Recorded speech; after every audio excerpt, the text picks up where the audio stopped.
Compañeros, buenas tardes.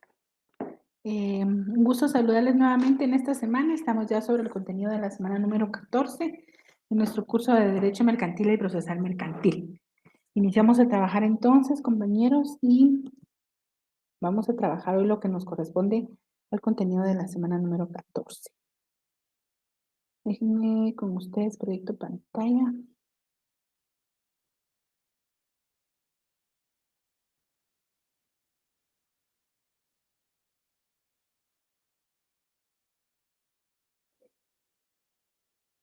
Muy bien. Vamos, compañeros, entonces vamos a continuar trabajando hoy el procesal mercantil. Recuerdan que estamos trabajando procesal mercantil ahora.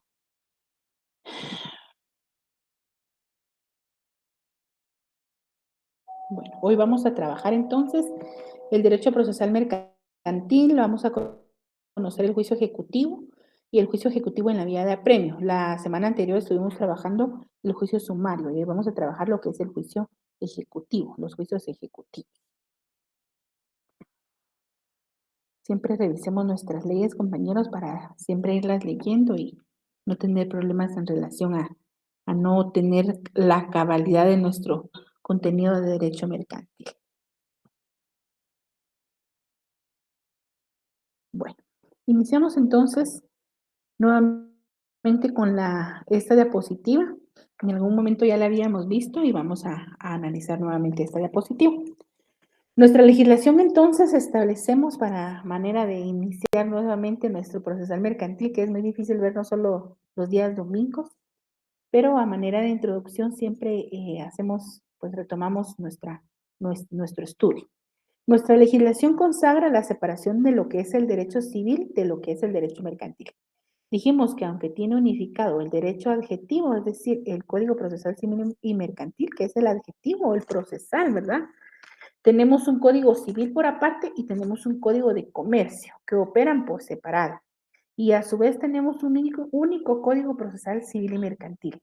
En el derecho sustantivo, el Código de Comercio se encarga de establecer la interdependencia entre la ley civil y la ley mercantil. Pues el artículo primero regula, dijimos ya, la supletoriedad del primero para con el segundo, es decir, lo que no esté legislado dentro de nuestro proceso de comercio, lo vamos a ir y lo vamos a buscar en nuestro derecho civil, bajo la estricta observancia de los principios del derecho mercantil. Es decir, que cuando estemos utilizando el derecho civil para completar el derecho mercantil, vamos a utilizar los principios del derecho mercantil. ¿Recuerdan esos principios tan bonitos del derecho mercantil que ya estudiamos? En cuanto al derecho procesal, si bien está unificado, ¿en dónde está unificado? En nuestro Código Procesal Civil y Mercantil. Hay que hacer la salvedad de que para la pretensión procesal en el terreno mercantil, el Código de Comercio también tiene señaladas las vías más rápidas para dar soluciones jurisdiccionales. ¿Cuáles son las vías rápidas según el derecho o el Código de Comercio específicamente? Los juicios sumarios, los juicios ejecutivos y el arbitraje. En pocos y muy especiales casos está prevista lo que es la vía ordinaria. Esto en obsequio a la característica del derecho mercantil, el comercio entonces exige soluciones prontas para sus conflictos y por eso se prescriben los cauces más expeditos, es decir, lo que nos pueda dar una solución más rápida. Estamos viendo que los procesos mercantiles o los procedimientos mercantiles son 6: juicio sumario, su juicio ejecutivo en la vía de apremio, la acción cambiaria, la acción extracambiaria y el arbitraje. O ya estudiamos la semana pasada el juicio sumario, hoy vamos a estudiar el juicio ejecutivo y el ejecutivo en la vía de apremio. La siguiente semana, que sería la semana número 15, vamos a trabajar la acción cambiaria y la acción extracambiaria. Y en la semana última vamos a trabajar lo que es el arbitraje y voy a agregarles a ustedes lo que no tienen para nada en los videos pregrabados, les voy a agregar a ustedes los contratos atípicos mercantiles para cerrar así con una clase bonita la última clase. Bueno, vamos a trabajar entonces los procesos de ejecución. La naturaleza de este tipo de procesos es eminentemente de índole procesal. La doctrina generalmente divide en dos los procesos de ejecución, que son procesos de ejecución de dación, los cuales consisten en dar una cosa o cierta cantidad de dinero. Vamos a empezar ahí poco a poco, aunque ustedes están llevando la fase privada y entonces están llevando procesal mercantil. Así que en esto ustedes ya deben estar duchos porque ya deben conocer y manejar muy bien el proceso de ejecución en clases que han tenido ya. El segundo proceso o clase de ejecución que divide la doctrina son los procesos de ejecución de transformación. Los buscan como fin un hacer o deshacer o no hacer, forzoso cuyo incumplimiento conlleva consecuencias jurídicas. Entonces, hay unos procesos de ejecución doctrinarios que consisten en dar una cosa o una cantidad de dinero y otros procesos que lo que buscan es la transformación como fin de hacer otra cosa, ¿verdad? No tanto de entregar, sino con cambiar una consecuencia jurídica, lograr una consecuencia jurídica diferente de la que se tiene. Vamos a ir comprendiendo poco a poco. Vamos a iniciar nosotros hablando de lo que es el juicio ejecutivo cambiario. En sí, el juicio ejecutivo cambiario es un normal juicio ejecutivo, solo que en el derecho mercantil nosotros le vamos a decir juicio ejecutivo cambiario, ¿verdad? ¿Por qué? Porque estamos utilizando los términos mercantiles, más que todo, no les puedo decir yo algo tan sólido como para decirles por qué le decimos, pero como la acción que está legislada en el Código de Comercio se llama acción cambiaria, entonces le agregamos el término cambiario al juicio ejecutivo y lo convertimos eminentemente en mercantil y le ponemos como nombre juicio ejecutivo cambiario. Ese es el motivo, ¿verdad? ¿Qué es el juicio ejecutivo cambiario? Es aquel que se inicia cuando un sujeto ejerce el derecho de acción. ¿Qué es el derecho de acción? Recuerden ustedes, es poner en movimiento un órgano jurisdiccional, es lo que siempre nos han dicho en clases, ¿verdad? Pues entonces, cuando yo inicio un juicio ejecutivo, es el hecho de que yo vaya a poner en movimiento un órgano jurisdiccional en la vía mercantil. O más simplemente, la acción que se le concede al portador legitimado de un título de crédito. Una persona que tenga en su poder un título de crédito, pero que haya sido negado para su aceptación, para su pago, entonces podemos iniciar lo que se llama el juicio cambiario, cuyo objeto, ¿cuál es el objeto de ese juicio cambiario? Se haya representado en la pretensión formulada, la cual contiene una afirmación de derecho o de consecuencia jurídica derivada exclusiva y excluyentemente del título cambiario presentado en juicio. Significa que lo que yo voy a hacer valer en ese juicio ejecutivo no es una sentencia, sino es la pertenencia y el derecho que yo tengo sobre ese título de crédito, ¿verdad? Por eso dice del título de crédito presentado en juicio y que tiende a lograr que el órgano jurisdiccional interviniente la dilucide, es decir, que conozca, que entienda cuál es el caso que yo le estoy dando a conocer y declare en el proceso o imponga hacerla efectiva en cumplimiento de la obligación documentada en el título cambiario mencionado, mediante la aplicación de las normas legales pertinentes y específicas.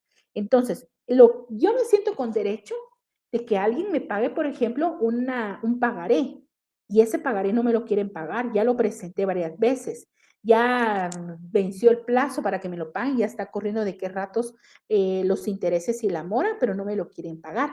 Entonces yo voy a iniciar un juicio ejecutivo cambiario en base a que yo voy a iniciar mi juicio ejecutivo no con una sentencia como en el juicio ejecutivo normal, sino con un título de crédito. Por eso se le llama juicio ejecutivo cambiario.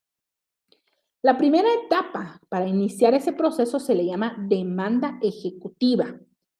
La demanda ejecutiva existe en todos los juicios ejecutivos. Fíjense que la diferencia, y voy a detenerme un momentito acá, vale la pena que retomemos eso. En los juicios de conocimiento, yo tengo que buscar que se me declare un derecho. Es decir, yo tengo un hijo, no me lo quieren reconocer, inicio un juicio ordinario. ¿Por qué? Porque yo quiero que sentirme aparada en que alguien me lo reconozca, ¿verdad? Si ese fuera el caso. Pero entonces, lo que sucede en los juicios de conocimiento es que yo quiero que declaren un derecho, pero en los juicios ejecutivos el derecho yo ya lo tengo, solo que no me lo quieren cumplir. En el juicio ejecutivo, por ejemplo, yo ya tengo fijada pensión alimenticia, me tienen que dar 2,000 quetzales mensuales. El asunto es que no me lo pagan. ¿Para qué me sirve a mí entonces tener un derecho si no lo puedo ejecutar? Entonces voy a un juicio ejecutivo para que me paguen. Igual pasa en una demanda ejecutiva, en un juicio ejecutivo cambiario. Tengo el título de crédito, tengo todos los derechos, pero no me lo quieren pagar. Entonces yo soy la legítima poseedora, propietaria, beneficiaria de ese título de crédito. Entonces yo voy a iniciar un juicio ejecutivo cambiario. El primer paso para iniciar ese juicio ejecutivo cambiario es una demanda ejecutiva. ¿Quién de nosotros no puede hacer a estas alturas una demanda? Una demanda normal, como nosotros normalmente la conocemos según las estipulaciones del 61, 106, 107 y otros artículos de nuestro Código Procesal Civil y Mercantil. ¿Qué es la demanda? Entonces, la demanda es el acto procesal por medio del cual el poseedor de un título de crédito promueve la actividad del órgano jurisdiccional. Tengo un momento, solo que ahora a mí nos da una notificación, porque como ustedes no tienen activado el micrófono, piensa que no tengo estudiantes. Bueno, seguimos entonces, compañeros. Es el acto, dijimos, procesal por medio del cual el poseedor de un título de crédito promueve la actividad del órgano jurisdiccional con el objeto de obtener el cumplimiento forzoso de los que estén obligados en ese documento.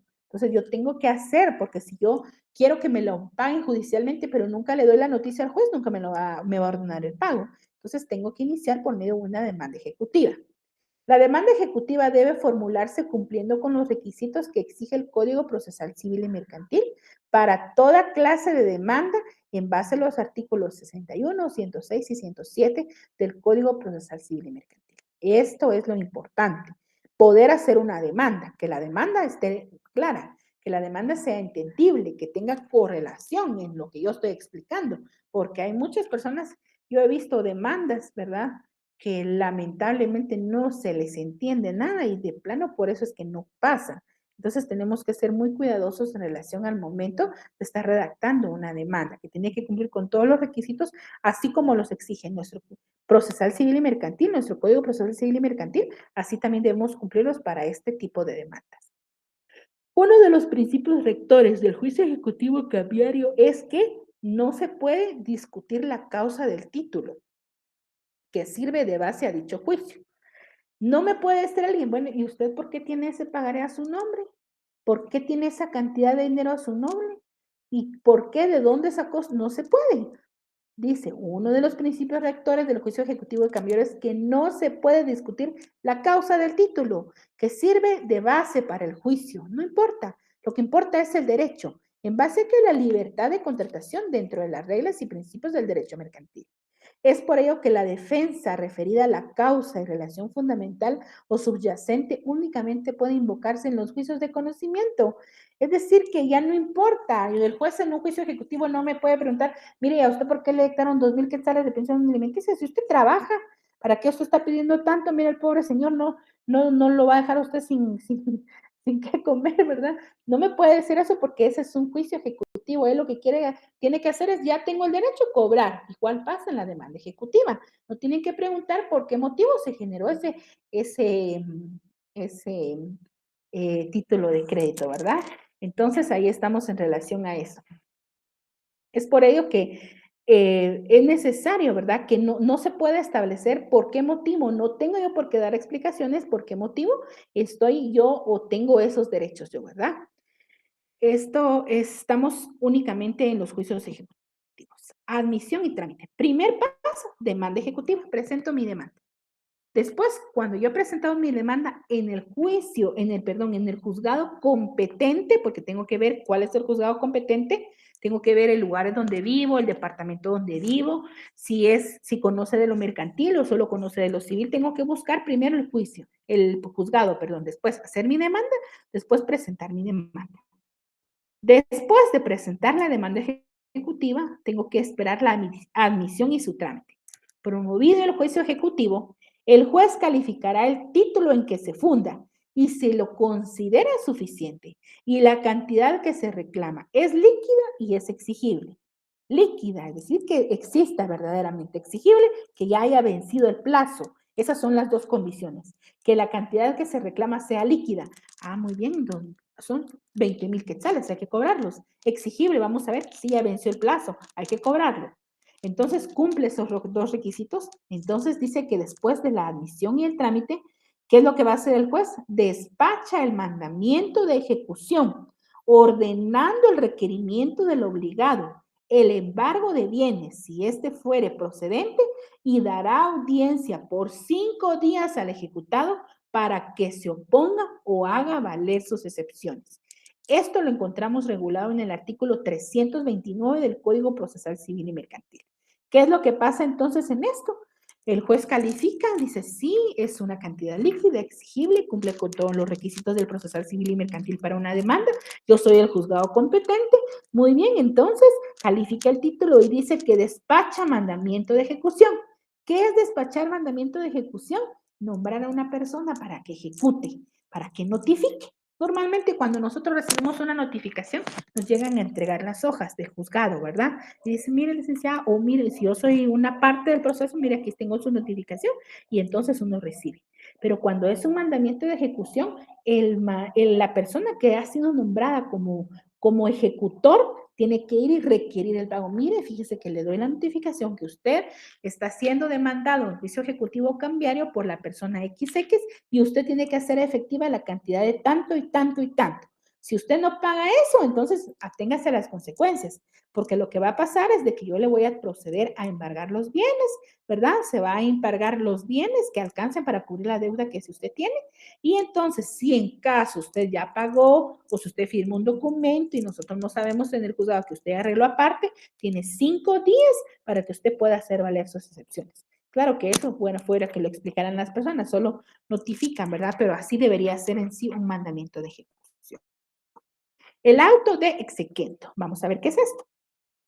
El auto de exequendo es el auto de admisión que el juez dicta en relación con la demanda inicial. Es decir, que la primera resolución, a ese es el que le llamamos el auto de exequendo. Para que dicho auto sea admisorio y no la rechace, la demanda debe pasar ciertos filtros, es decir, que debe contener ciertos requisitos. ¿Cuáles son esos? El análisis oficioso de la procedencia de la vía, es decir, si procede en la vía de apremio, en la vía o en el ejecutivo común o no es juicio ejecutivo, la cual debe consistir en el título base de la acción, sea precisamente ejecutivo y asimismo el filtro del análisis oficioso de la caducidad de la acción cambiaria. ¿Qué significa eso? Que cuando yo voy a iniciar un juicio ejecutivo cambiario, tengo que haber acreditado que yo ya terminé o que yo ya pasé la época de la acción cambiaria. No voy a detenerme mucho en esto, puesto que vamos a hablar posteriormente en la otra clase, qué es la acción cambiaria. Sin embargo, debemos recordar que el auto que admite la vía no prejuzga sobre la procedencia de la acción, sino que solo señala que la contienda se está iniciando de forma correcta. ¿Qué significa eso? Que no por el hecho de que mi demanda ya fue aceptada por el juez, yo ya gané. No, me está diciendo que cumple con todos los requisitos para que él pueda iniciar a analizar el proceso, el caso que le estoy dando a conocer. Ese es el mandamiento de exequio. Mandamiento de ejecución, que es el que les expliqué antes. Para requerir el pago al ejecutado, el juez tiene la facultad de nombrar, puede ser un notario, si así lo pide el ejecutante, o bien designar a uno de los empleados del juzgado, que generalmente es el secretario, pero no es obligación, sino generalmente nombra el juez al secretario del juzgado para que él se convierta en una persona ejecutora, es decir, le hace el mandamiento de ejecución para que él vaya y requiera de pago. Para hacer el requerimiento, lo que hará constar por razón puesta a continuación del mandamiento. Orden del juez para que se constituya en presencia del requerido. De no hacerse el pago en ese caso, es decir, le dice, mire, usted está debiendo tanto y no lo quiere hacer, entonces dice, de no hacerse el pago en ese caso, el ejecutor va a proceder a decretar el embargo de los bienes que haya propuesto el acreedor y que sean suficientes para cubrir la cantidad que se reclama, más un 10% para la liquidación de cosas. ¿Qué es lo que se nos da idea aquí? Entonces dice, de los bienes que haya propuesto el acreedor. ¿En dónde vamos a proponer esos bienes que pueden ser embargados? En nuestra demanda. Si yo cometo el error, como he visto muchos compañeros, ¿verdad? eh, que no se designa de una vez lo que yo quiero que se embargue, porque la verdad es que sí cuesta, porque hay que hacer un detallado importante, ¿verdad? Hay que hacer un trabajo antes de poder hacer ese requerimiento en nuestra demanda ejecutiva. Entonces, dice acá, ¿verdad? De no hacerse el pago, el ejecutor procederá a decretar el embargo de los bienes que haya propuesto al acreedor y que sean suficientes para cubrir la cantidad que se reclama, más un 10% para la liquidación de las costas. Ahí estamos con el mandamiento de ejecución. Posteriormente a que ya haya mandamiento de ejecución y la persona no quiso pagar, viene la etapa del embargo. ¿Qué es el embargo? El embargo consiste en la sustracción, la succión del bien, o sea, aquella actividad procesal compleja llevada a cabo en el proceso de ejecución, enderezada a elegir bienes del ejecutado que deben sujetarla a la ejecución y a afectarlos concretamente a ella, engendrando en el acreedor ejecutante una facultad meramente procesal a percibir el producto de la realización de los bienes afectados y sin que se limite jurídicamente ni se expropia la facultad de disposición del ejecutado sobre dichos bienes. Es decir, que ahí lo que se hace es retener esos bienes que prácticamente alcancen, ¿verdad? Podría ser, por ejemplo, un vehículo, ¿verdad? Es algo más fácil para ordenar para un embargo. Diferencia entre un embargo, entre una intervención y dentro de lo que es una administración. ¿Qué es el embargo? El embargo tiene como finalidad evitar que el deudor disponga libremente de sus bienes sin perjuicio del acreedor, o bien que merme su patrimonio y haga desaparecer el respaldo para el cumplimiento de sus obligaciones.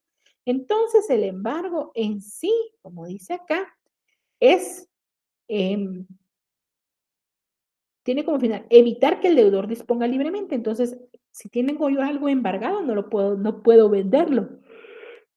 Mucho menos si es algo que es un bien mueble y que me lo retiraron del lugar, no lo puedo yo tener a disposición mía. Entonces, ese es un embargo. ¿Cuándo hay una intervención?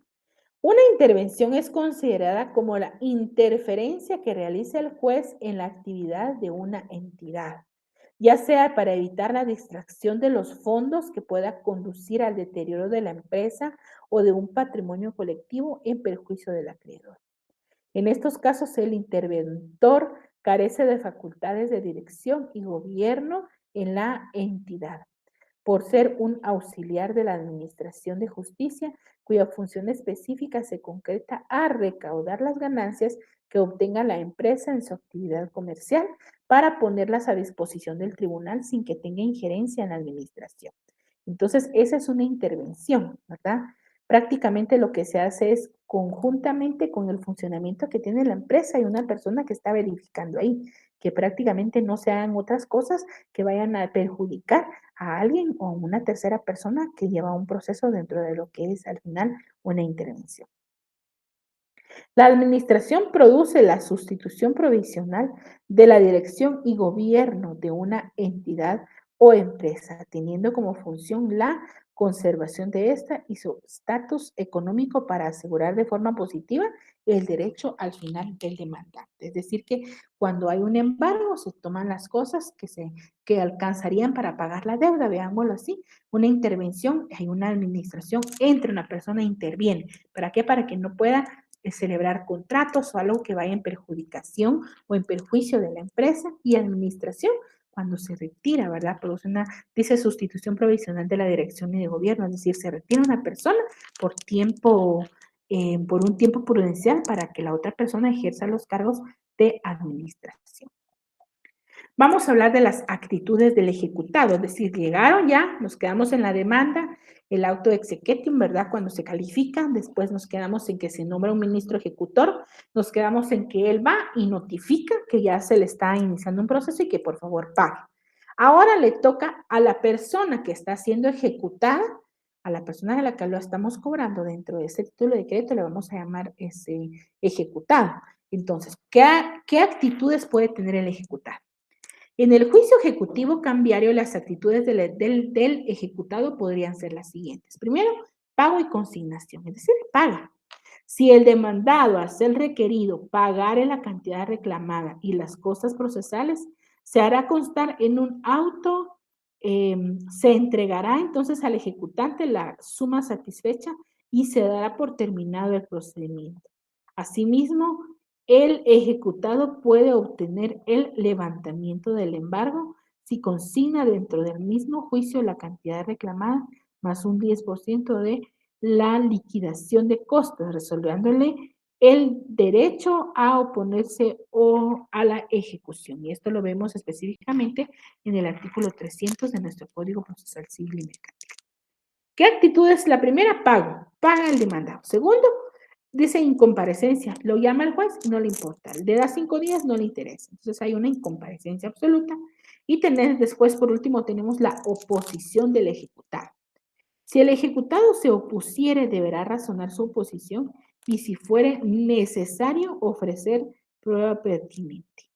Sin estos requisitos, el juez entonces no le dará trámite a la oposición. Si el demandado tuviera excepciones que oponer, deberá deducirlas todas en el escrito de oposición. Y estamos hablando de la oposición del ejecutado, es decir, que la persona no quiere pagar y todavía se opone, ¿verdad? A través de una oposición de ejecución. Pasamos entonces a esta etapa que es una etapa muy importante, que es la etapa de la prueba. En el trámite del proceso, el juez oirá por 2 días al ejecutante y con su contestación o sin ella, mandará a recibir las pruebas puestas por el término de 10 días comunes a las partes. Si alguna de las partes o el juez lo estimara inconveniente, en este juicio no se admite a ningún caso el término extraordinario de prueba ni su ampliación. Prueba, entonces ahí estamos, que mandará a recibir las pruebas por el término de 10 días comunes a las partes. Si alguna de las partes o el juez lo estimara impertinente, el juicio no se admite por ningún caso o por ningún término extraordinario, ni se prueba tampoco ninguna ampliación. Esto lo vemos en el 331 del Código Procesal Civil y Mercantil. Después entonces viene la sentencia. Vean esto. En la tramitación del proceso, vencido el término de prueba, que son 10 días, el juez se pronunciará sobre la oposición y en su caso sobre todas las excepciones deducidas. Si la sentencia es condenatoria, el juez debe pronunciarse sobre todos y cada uno de los puntos controvertidos por las partes durante el juicio y en sus alegatos. Si la sentencia absuelve al demandado, se le reservan al actor sus derechos para que ejercite cualquier acción en la vía y en la forma que corresponda. Pero si en la sentencia se condena al demandado, en ella misma se decidirá también respecto al remate de los bienes embargados.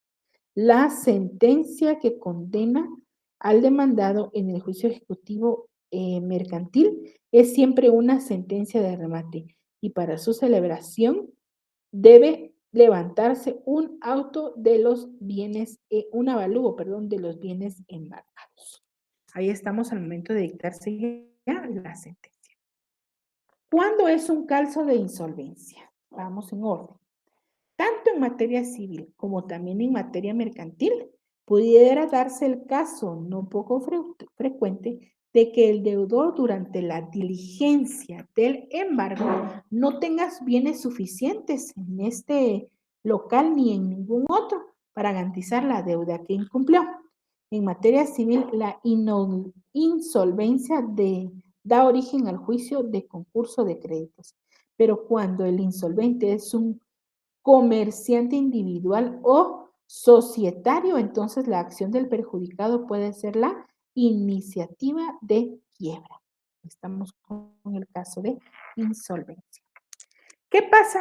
¿Y será que se puede tramitar un juicio ordinario posterior? Veamos. La sentencia dictada en juicio ejecutivo no pasa en autoridad de cosa juzgada y lo decidió sobre modificarse en juicio ordinario posterior. Este juicio solo puede promoverse cuando se haya cumplido la sentencia dictada en el juicio ejecutivo para conocer en el juicio ordinario posterior cualquiera sea la naturaleza de la demanda que se interponga, es competente el mismo tribunal que conoció en primera instancia del juicio ejecutivo. El derecho a obtener la revisión de lo resuelto en juicio ejecutivo caduca a los 3 meses y ejecutada la sentencia dictada en este o en concluido los procedimientos de ejecución en su caso. Esto lo podemos verificar en el artículo 335 de nuestro Código Procesal Civil y Mercantil. Muy bien, compañeros. Ya trabajamos entonces el juicio ejecutivo cambiario. Vamos a trabajar ahora el juicio ejecutivo normal, ¿verdad? El juicio ejecutivo. No es solamente una etapa procesal final de ejecución, sino se constituye en un verdadero proceso en el que existe la posibilidad de que se realicen todas las etapas procesales, si bien desde la fase expositiva de llevar a cabo una ejecución provisional sobre los bienes del demandado, proceden. ¿Cuándo procede? Procede el juicio ejecutivo, primero, con los testimonios de las escrituras públicas. Ahí estamos, de que aquí sí procede. Confesión del deudor prestada jurídicamente antes como la confesión ficta, cuanto hubiere principio se pueda por escrito. Documentos privativos suscritos por el obligado o por sus representantes y reconocidos o que se tengan por reconocidos ante el juez competente, en los artículos número 98 y 94. El Código Procesal Civil y Mercantil y documentos privativos sobre legalización notarial. Estamos hablando de cuándo procede el juicio ejecutivo. ¿En dónde más procede?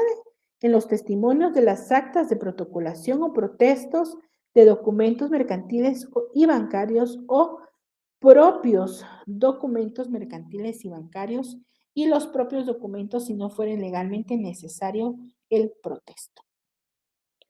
¿Qué más procede en juicio ejecutivo? Inciso E. Acta notarial en la que conste el saldo que existiera en contra del deudor, de acuerdo con los libros de contabilidad llevados en forma legal. Las pólizas de seguros de ahorro también, de fianzas y los títulos de capacitación, quienes sean expedidos por entidades legalmente autorizadas para operar en el país. Toda clase de documentación que por disposición especial tenga fuerza fuerza ejecutiva. Ahí estamos hablando de en dónde procede en sí un juicio ejecutivo. Las normas que se pueden aplicar a este procedimiento las encontramos directamente en los artículos del número 329 al 335 del Código Procesal Civil y Mercantil. Referentes a las normas de las vías de apremio, encontramos el artículo 28, 328 del Código Procesal Civil y Mercantil. La ineficacia del título hace perder la fuerza ejecutiva a los 5 años si la obligación es simple y a 10 años si la obligación se hubiere garantizado con una prenda o con una hipoteca. Y estamos sobre las normas generales. Bueno, este es un trámite, ¿cómo se dice? Un esquema fácil de un juicio ejecutivo. Y vamos a ver que tiene los mismos elementos uno con otro, es decir, el cambiario y el... Primero, se presenta en el primer cuadro, tenemos la demanda ejecutiva. Para cumplir, perdonen compañeros, tenía unos días de vuelta y vuelta y ya hoy domingo ya quiero descansar un ratito más tarde. Iniciamos entonces con la demanda ejecutiva. La demanda ejecutiva debe cumplir con todos los requisitos y estos requisitos los encontramos en el 329 o hablando en sí de la demanda del procesal civil y mercantil. Después de hacer la demanda hay una calificación del título y mandamiento de ejecución.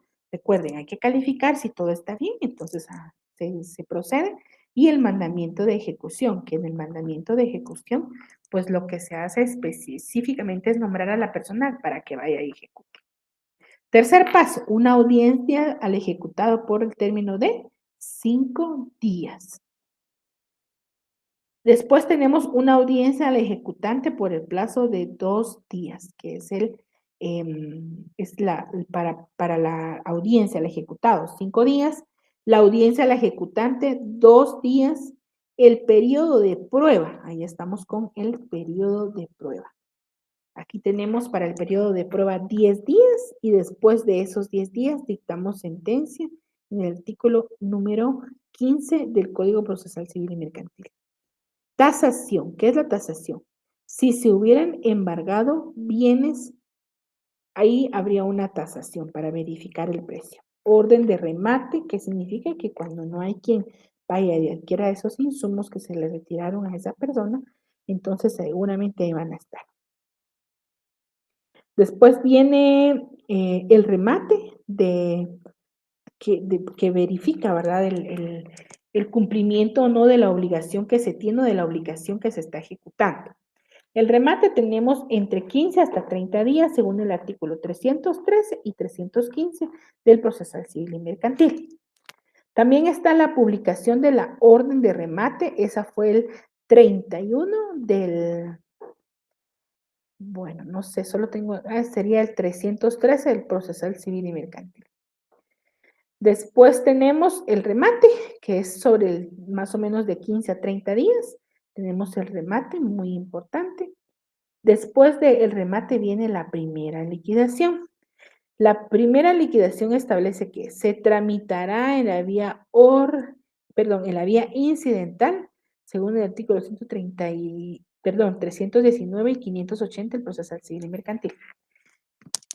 Esa es la liquidación. Después de la liquidación, es decir, verificar qué es lo que alcanza, venderlo y tomar lo que resta y dárselo a la persona. Esa es una liquidación.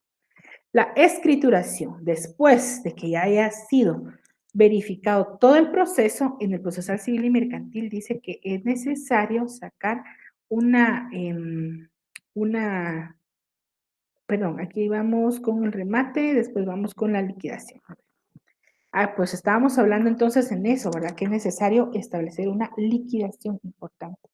Por último, tenemos la entrega de bienes, que está,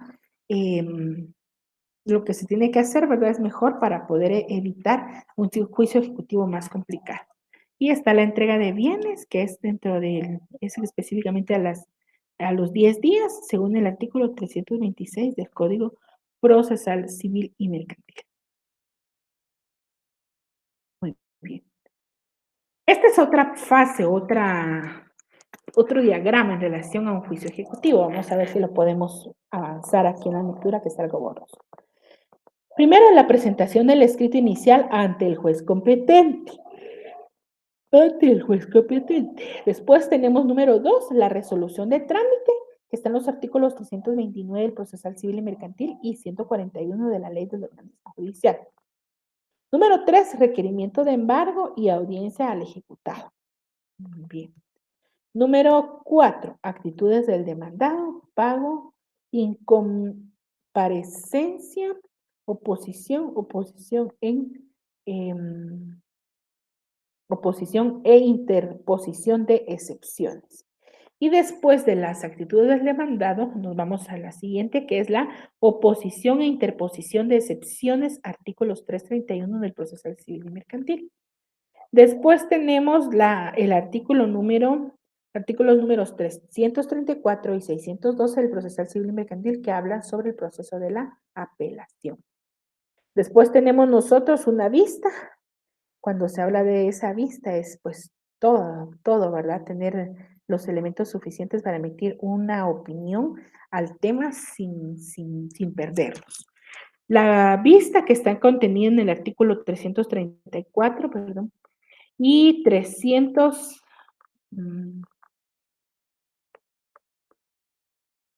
ahí estamos, que tiene que estar regulado según la sentencia, podrá incluirlos en un plazo de 30 días. Procesal civil, ahí estamos, sentencia. 332 del Código Procesal Civil Mercantil, que es el 171 de la Ley del Organismo Judicial.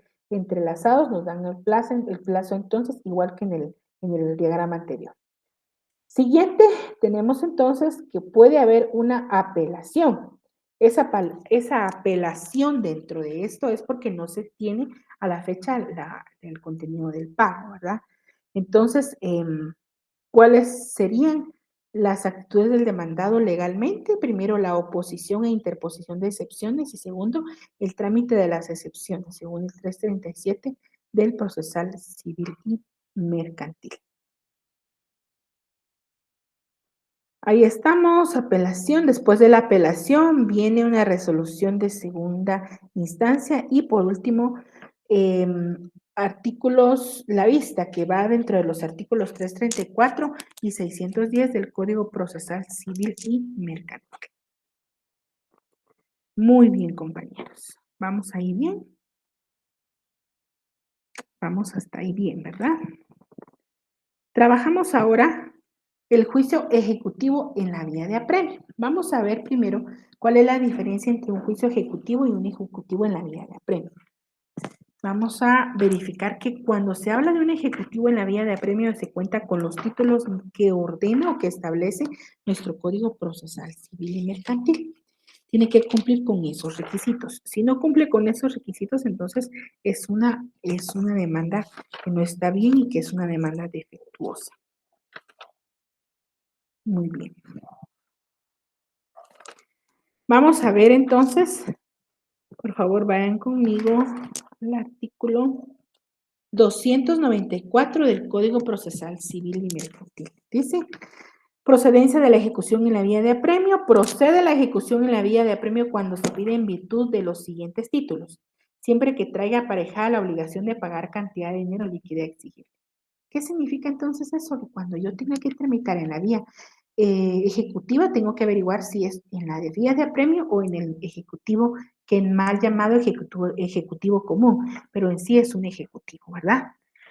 Lo que tenemos que leer es este 294 del Procesal Civil y Mercantil, que ahí dice cuando tengamos esto que ejecutar, vamos a ir al ejecutivo en la vía de apremio.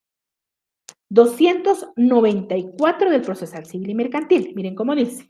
Procedencia de la ejecución en la vía de apremio. Procede la ejecución en la vía de apremio cuando se pida en virtud de los siguientes títulos, siempre que traiga aparejada la obligación de pagar cantidad de dinero líquida exigible. Entonces, el dinero, ¿verdad? Es un ejecutivo rápido. Primero, sentencia pasada en autoridad de cosa juzgada. Después también laudo arbitral no pendiente de recurso de casación. Recuerden que los árbitros no dictan sentencias, sino emiten un laudo arbitral. Por eso dice aquí laudo arbitral no pendiente de recurso de casación. Número 3, créditos hipotecarios. Número 4, bonos o cédulas hipotecarias y sus cupones. 5, créditos prendarios. 6, transacción celebrada en la escritura pública. Y número 7, convenio celebrado en el juicio. Ahí estamos sobre materia de lo que es el juicio ejecutivo en la vía de apremio. Ay, aquí los teníamos, ya lo habíamos copiado. Miren. ¿Cuál es el procedimiento para conocer o para iniciar un trámite de ejecución en la vía de apremio? Demanda, según el 297 del Procesal Civil y Mercantil. 2, calificación del título y del mandamiento, que está en el artículo 297 del Procesal Civil y Mercantil. Después tenemos la oposición del ejecutado, que lo podemos regular en el artículo 296 del Procesal Civil y Mercantil, y es del número, tenemos únicamente 3 días, ¿verdad? La oposición se tramita en la vía incidental. Recuerden ustedes, no. Bueno, al final,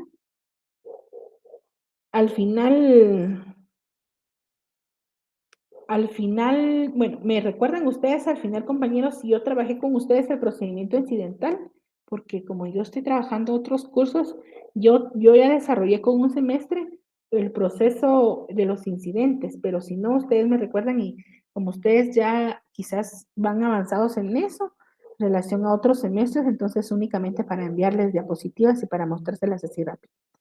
Cuando se habla que la oposición va a hacerse en la vía incidental, según el 296 del Procesal Civil y Mercantil, ¿verdad? Y más adelante, pues aquí tenemos que agregar a este esquema también los del artículos del 135 en adelante de la ley del organismo judicial, que ahí está el trámite de los incidentes. Después, primero demanda, se califica el título, se da el mandamiento de ejecución, puede haber una oposición del ejecutado, ahí no se dan 5 días, sino aquí solamente se dan 3 días, perdón, a diferencia de la ejecución cambiaria, este es el juicio ejecutivo cambiario. La oposición se tramita en la vía incidental, después de que ya se opuso y digamos no hubo un avance en eso, hay una tasación, eh, que es en base al artículo 312 del Procesal Civil y Mercantil. Después viene la orden de remate para ver qué es lo que se va a vender, ¿verdad? O más que todo a poner en pública subasta, dice el Procesal Civil y Mercantil, para poder obtener el pago del dinero adeudado. La publicación de la orden de remate, ahí está, la orden de remate. El remate o la fecha del remate que debe darse dentro de los 15 a los 30 días después de la publicación. Después viene la liquidación, que la liquidación se tramita en la vía incidental, y la escrituración, que se da igual que en el otro, 3 días únicamente para proceder a la escrituración. Por último, se da la entrega de los bienes, según el artículo 326 del Procesal Civil y Mercantil. Cuando hablamos de la entrega de los bienes, nos estamos refiriendo a que hay un plazo de 10 días para ejecutar. En relación a eso, el recurso de apelación únicamente son apelables a los autos que denieguen la demanda ejecutiva y el que apruebe la liquidación. Vean acá, son apelables los autos que denieguen la demanda ejecutiva, es decir, que digan no, ¿verdad?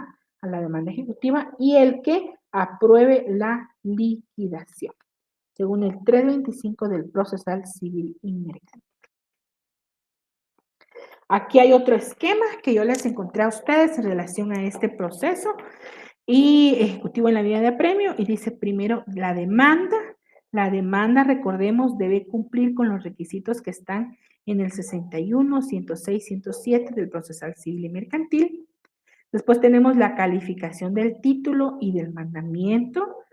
Recuerden que hay que verificar, ¿verdad? Si está bien el título que se está tratando de ejecutar en el caso de la vía de apremio. El juez califica el título y si lo considerase suficiente, despachará el mandamiento de ejecución ordenando el requerimiento y embargo en su caso. Dará audiencia por 5 días al ejecutado, según el 329 del Procesal Civil y Mercantil. Tenemos la actitud del demandado. Si el ejecutado no opusiere, deberá razonar su oposición y si tuviere excepciones, deberá deducirlas, todas en un escrito de oposición. Después de las actitudes del demandado, vemos si hay oposición o no hay oposición. Que si hay oposición, se da una audiencia por 2 días al ejecutado para que él en la prueba, ¿verdad? Se mandará a recibir pruebas por 10 días comunes. Y en el segundo caso, que no hay término extraordinario de prueba, para el 331 del Procesal Civil y Mercantil. Por último está la sentencia. Recuerden que sobre la oposición de las excepciones planteadas, se procede a hacer trance y pago de los bienes embargados y con su producto, pago al acreedor, es apelable. Muy bien, entonces ahí estamos. ¿Qué pasa si en caso aquí hubiera otra actitud distinta del demandado? Acá miren en este, quiero ubicar mi cursor aquí. Actitudes del demandado y no hay oposición, únicamente nos vamos hasta acá. Pero si hay este espacio de oposición, hay que hacerlo saber. Después terminamos con la sentencia, continuamos con la tasación. ¿Qué es la tasación? Si se hubieran embargado bienes, procede a la transacción, salvo que las partes se opongan de acuerdo en el proceso.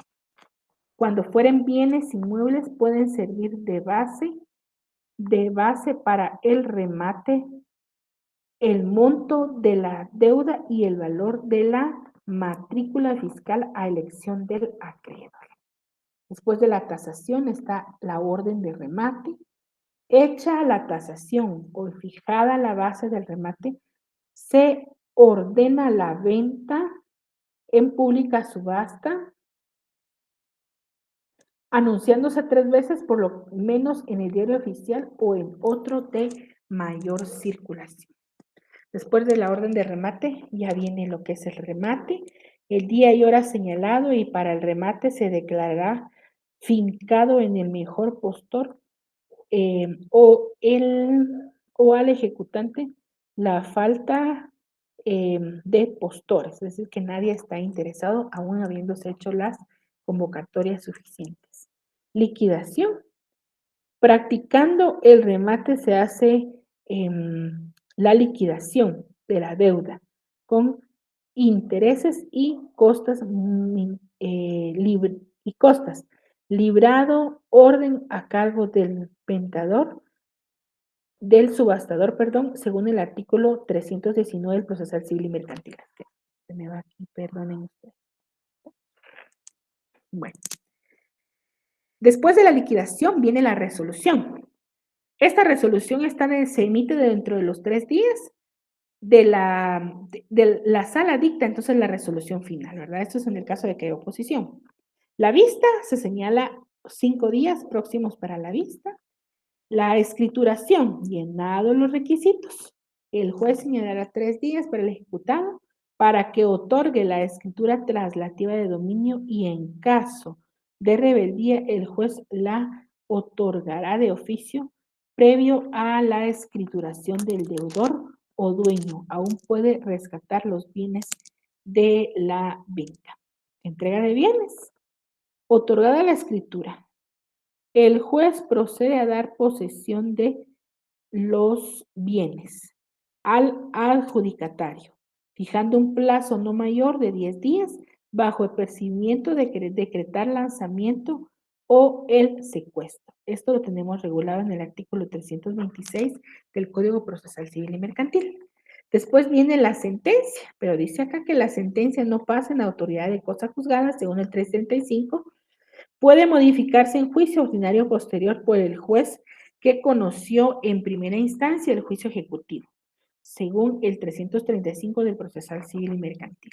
Sin embargo, cuando se habla de la sentencia pasada en autoridad de juzgada, es que agotaron todos los recursos y se dio todo lo necesario, ¿verdad? Y que no existe ninguna cuestión pendiente que resolver. Muy bien, que no existe ninguna cuestión pendiente que resolver. Miren, compañeros, yo les animo a ustedes, esto de procesal civil y mercantil, todos los procesos en sí, todos los procesos. Si yo les aconsejo a ustedes que ustedes hagan su hoja, que en esa hoja ustedes vayan y ahí sí que pasen cada una de las etapas de estos procesos que estamos conociendo en esta tarde.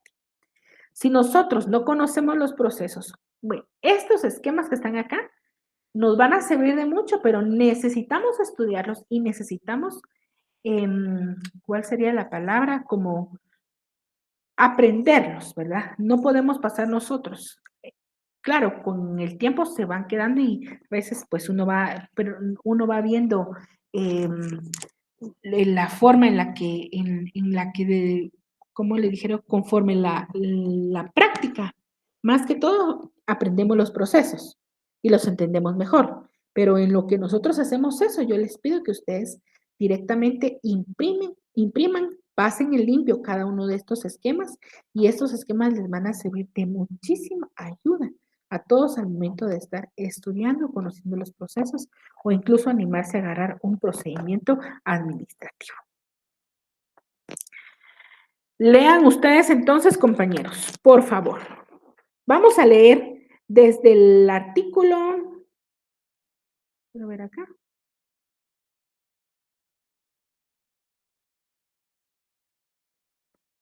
Bueno, pero de todos modos no les dejé leer, esto es para la semana 15, pero para esta semana deben leer ustedes a partir del artículo 294 que está el juicio ejecutivo.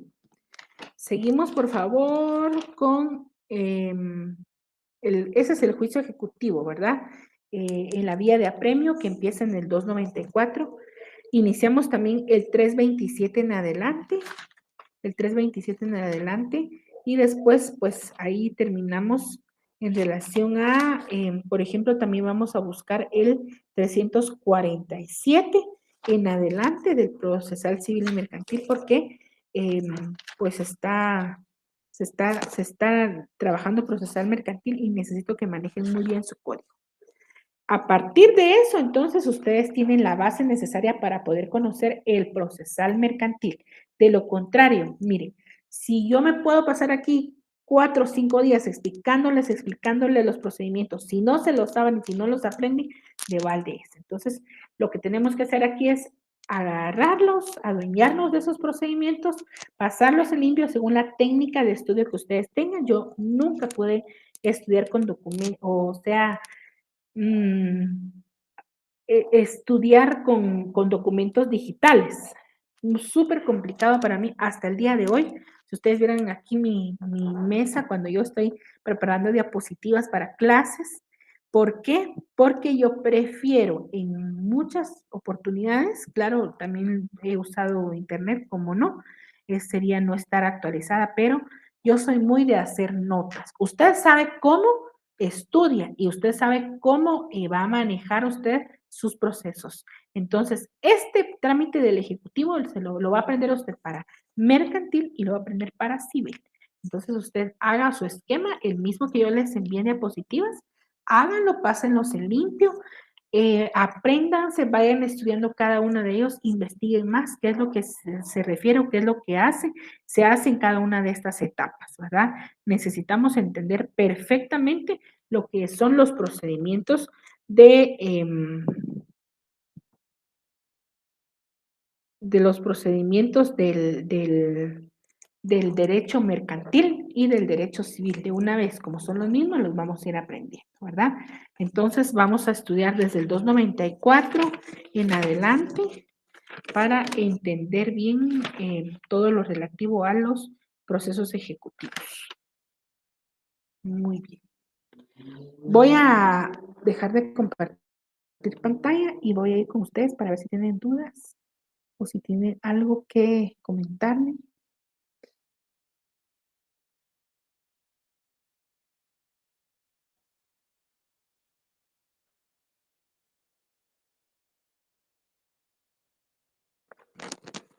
Muy bien.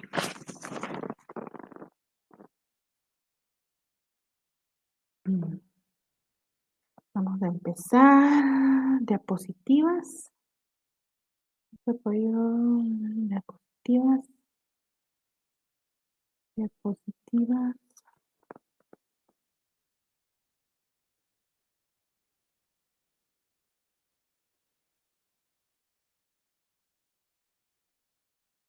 Ok, compañera Roxana, muchas gracias por su apoyo.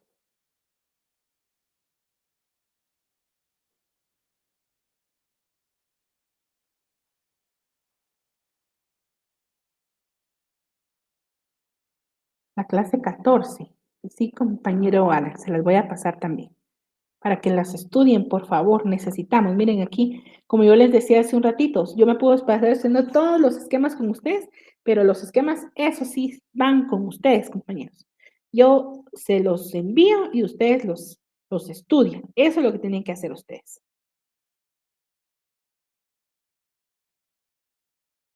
Bueno, pues yo creo que sí tengo las diapositivas hasta de la semana ya 16, entonces se las voy a estar enviando, compañero. Ok, compañero Carlos. De ahí vamos a ver.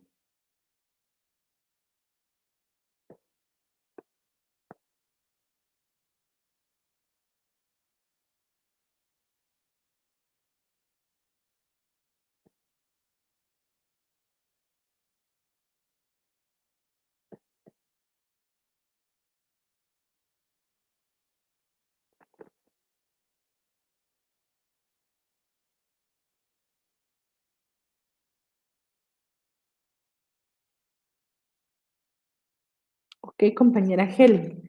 Yo se lo envío ahorita y vamos a ver eso. Entonces estoy leyendo en silencio porque lo que me hacen es requerir ciertas presentaciones y voy a tratar de responderles de una vez a todos al ratito. Ok, compañera Alice.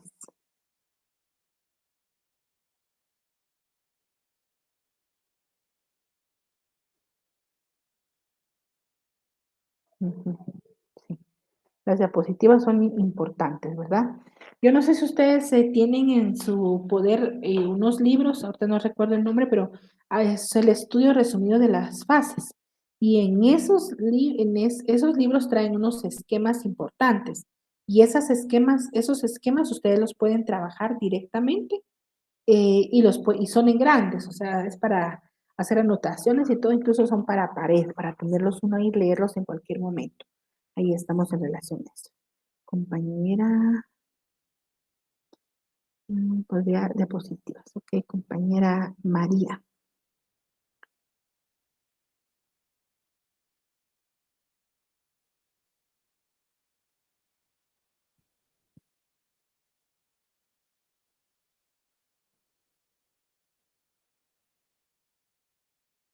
Muy bien. Vamos a ver el artículo 335, entonces, compañero Ricardo, para salir de una vez con su pregunta.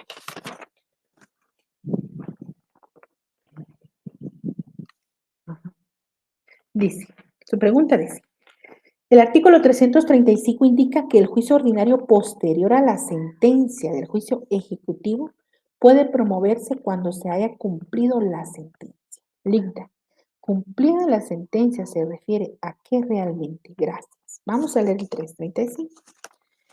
Dice, la sentencia dictada en juicio ejecutivo no pasa en autoridad de cosa juzgada.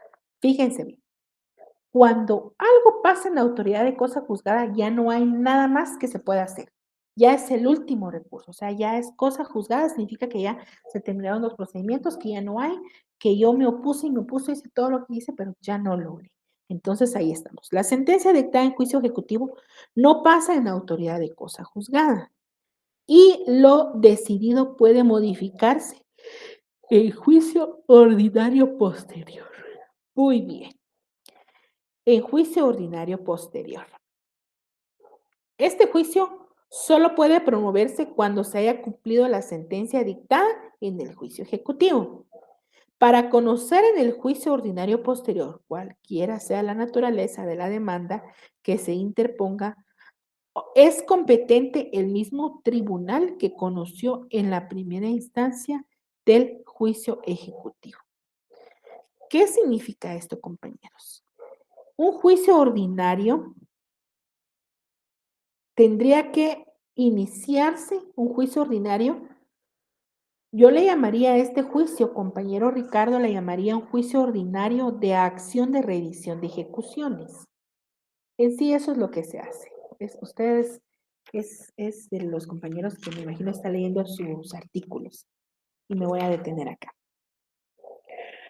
Hay cosa juzgada entonces cuando se dicta una sentencia o se dicta un auto y ya no hay ningún recurso pendiente. Yo ya agoté todos los medios y de todos modos ya no puedo hacer nada. Ahí hay una cosa juzgada. Recuerden ustedes que el 155 de la ley del organismo judicial habla de lo que es una cosa juzgada de tipo material, ¿verdad? Es decir, que ya no puedo yo seguir, porque si no hubiera un momento en el que un proceso se quedara como cosa juzgada, los procesos fueran interminables. Yo presentaría cuantas apelaciones fuera para y no acabara con el proceso, nunca. Entonces tiene que haber un límite. Que a ese límite en relación a los procesos, a los recursos que se interponen, se le llama cosa juzgada, cuando algo ya quedó bien ahí. Ahora dice, la sentencia dictada en juicio ejecutivo, cuando el juicio ejecutivo tiene, por ejemplo, juicio ejecutivo cambiario, tiene una sentencia, ¿verdad? Dice, no pasa en autoridad de cosa juzgada, o sea que no va a perder fuerza ejecutiva. Y lo decidido puede modificarse en un juicio ordinario posterior. En un juicio ordinario posterior. Entonces, ahí estamos hablando de que hay una cosa juzgada, pero también es necesario establecer que existe la posibilidad de que se haga una revisión. Ese juicio ordinario, recuerden que los juicios ordinarios no tienen nombre, ese juicio ordinario le pondría yo como juicio ordinario de acción de acción de revisión, ¿verdad? Sí sería de acción de revisión de las ejecuciones o de la ejecución y pone su número de ejecución. Muy bien. Los objetivos en sí de este artículo son obtener la revisión de lo resuelto a través de un juicio ejecutivo, pero que ahora lo resuelva un juez competente de la vía, de la vía que sea necesaria. Entonces, aquí lo que pasa, compañero, es que se dictó una sentencia en juicio ejecutivo. Ya no hay nada pendiente, pero yo quiero que haga una revisión de ese juicio ejecutivo. No es tanto que yo voy a iniciar nuevamente un juicio por lo mismo que yo ejecuté. Por ejemplo, no me pagan una acción, un cheque y no me pagan y no me pagan y al final entonces yo me decido ir por la vía mercantil y entonces estoy presentando un ejecutivo de acción cambiaria. Ahora, cuando pasa ese tiempo y puede ser que yo haya ganado, pero la otra parte se haya quedado, ¿verdad? Esa persona no hizo bien las cosas, entonces quiero una revisión. Entonces, lo que tiene que hacer es plantear un juicio ordinario, pero para revisar el juicio ejecutivo, no para poder volver a demandar lo que yo pedí o lo que yo solicité en el ejecutivo, sino es el juicio ordinario es específicamente para revisión del expediente del juicio ejecutivo. No sé si me explico ahí, ¿verdad? No es que yo voy a, por ejemplo, yo quería que me paguen, me pagaron el cheque. Ahí está, juicio ejecutivo en la vía de apremio. De ahí, cuando se habla del juicio ejecutivo, pues entonces pasa el tiempo y digo yo, bueno, ahora voy a iniciar otra vez a que me paguen otra vez el cheque. O la otra persona dice, no, ahora me voy a oponer yo al pago de ese cheque. No, sino que lo que se hace es un juicio ordinario para revisar cómo se dio el procedimiento en relación a los derechos penales en Guatemala, ¿verdad? No sé si estamos ahí bien, compañera, o compañero, perdón.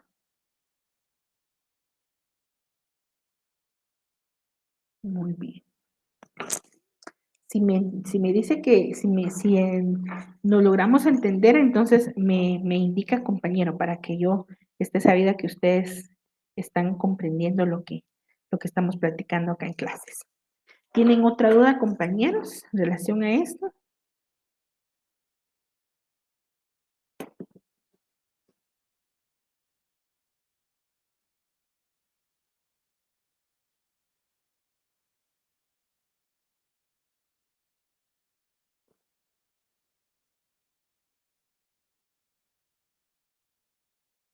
No. Voy a esperar si tienen ustedes algo pendiente ahí. Quiero revisar, pero por lo general solo me piden diapositivas.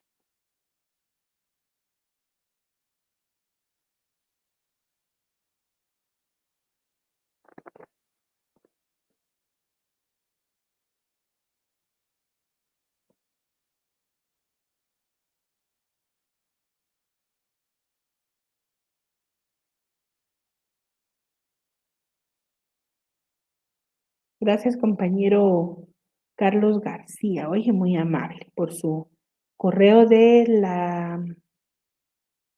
ya tiene, creo que fue la semana pasada, pero yo le agradezco que hasta ahora estoy revisando unos correos que tenía anteriormente.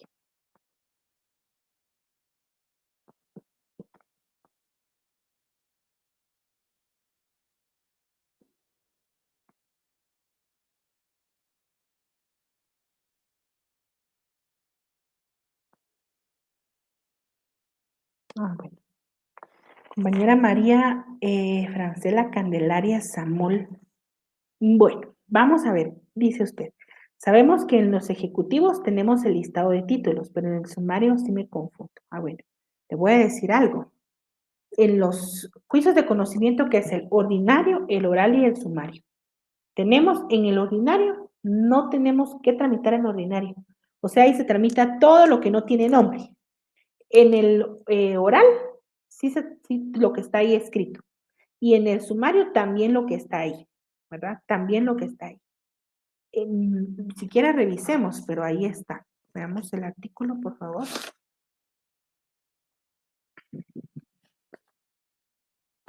Yo lo tengo por pestañas, entonces. Ahí estamos. Artículo 229 del Código Procesal Civil y Mercantil dice materia del juicio sumario. ¿Qué vamos a tramitar en juicio sumario? Solo lo que está aquí. Arrendamiento y desocupación, entrega de bienes, rescisión de contratos, la deducción de responsabilidades civiles, los interdictos y los que por disposición de la ley o por convenio de las partes deban seguirse en este.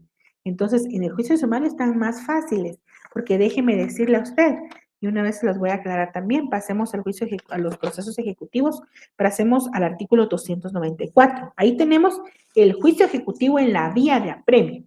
294 tenemos todos los que se van a tramitar en la vía de apremio. Pero más adelante, en el artículo, ahorita le digo, 327, tenemos el otro juicio ejecutivo. El primero se llama juicio ejecutivo vía de apremio y este se llama juicio ejecutivo, únicamente juicio ejecutivo, ¿verdad?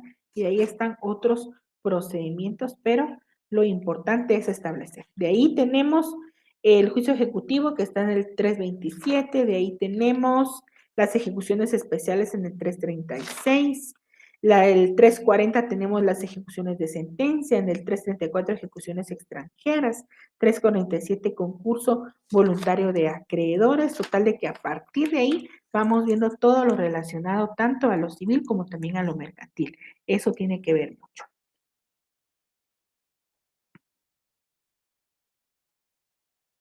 Quiero ver.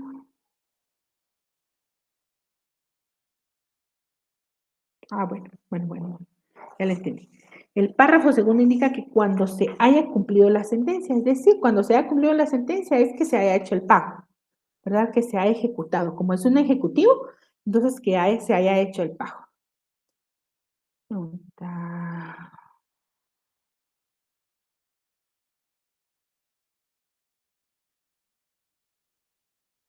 Es general para los dos, compañeros. Es general para los dos, tanto para el ejecutivo como el ejecutivo en la vía de apremio. Para los dos. El articulado aplica a los dos. Cuando se haya cumplido sí, cuando se establece que se haya cumplido las sentencias, que se hayan cumplido, ¿verdad? Que se haya establecido, si era pagar, que se haya pagado, si era una ejecución de dar, hacer, no hacer, recuerden ustedes eso, ¿verdad? Según las obligaciones, pues también que no haya hecho, que haya hecho, ¿verdad? Lo que se solicita ahí.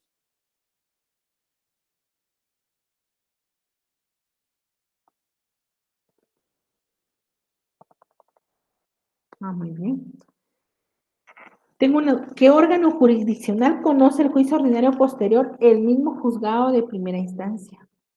Porque usted no va a iniciar el primera instancia civil o mercantil, dependiendo que sea. No lo puede hacer a la sala porque no es un recurso de apelación, sino que lo tiene que hacer en el mismo juzgado. Incluso puede ser que el juzgado era civil y económico coactivo, civil y conociendo de los ejecutivos, ahí mismo, en ese mismo juzgado. Entonces tiene que hacer una revisión. No se puede hacer en otro lado, tiene que hacerse ahí mismo, no se puede, no podemos abrogar ampliar la competencia para nuestros procesos con otra persona, no tiene que ser ahí mismo, tiene que ser durante ese mismo proceso. No está bien, compañero Ricardo.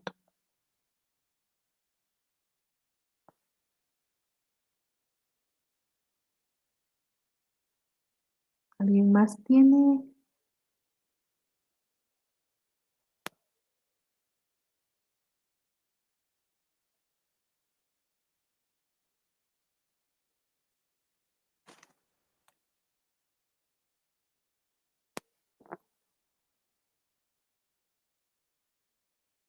Diapositivas, sí.